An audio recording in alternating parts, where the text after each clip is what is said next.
East LA, warlords come out to play. This could be your last day in life. Sacrifice, another after dies. Back in 1984, elder in Echo Park, I was working for a summer youth program, and this place called Centro de Pueblo had rented out some basements underneath a old church across the street from the Echo Park boathouse. And me and a girl named Ellen had got there about 7:30 in the morning, and we noticed that the caretaker had opened up the doors early, and we snooped inside, and we walked inside the basement of that place, of the offices, and we noticed there was a piece of plywood there. We removed it, and once we removed the plywood, it was a hallway. We walked inside the hallway, and there was all these rooms inside there.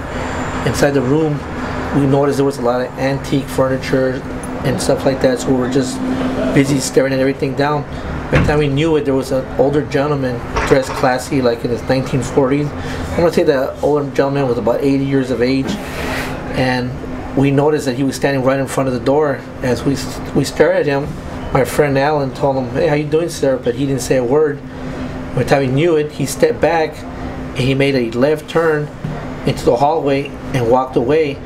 And we got up and we walked towards his direction, and we noticed that the door was locked from our direction with a master lock, and it had a window, and we looked inside the window. There was nowhere we can see this guy, and we noticed there was a preschool there where it leads to a little auditorium for the kids. And from that point on, we just knew that it was a normal thing. It was something that happened, and we believed it was a ghost. From this moment on, we still believe it was a ghost, because we still don't know how he got there or how he locked the door from our direction, from our side.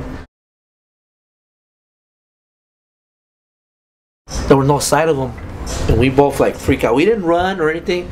We stood puzzled, like not knowing, did we just see what we just saw? And it like, maybe, I don't think it even really hit us yet. Because Alan saw it as well. There was two of us. Now if I was by myself, maybe it would have been a little different, but since there was two of us that actually experienced that moment, we saw it, and that's what, we believe it was the ghost. I remember at that moment, everything seemed so silent. Like we felt like a flowing of things at that very moment. Like everything was just so too quiet, and it was like a weird sense. And I believe the weird sense was coming because of that individual that we had just saw at the very moment, and it was just a weird sense at that moment, Well, we have no idea, because perhaps it's a church, and maybe things were happening in that church, that's something we probably didn't know about, Probably somebody died there, or who knows, And I couldn't answer that one.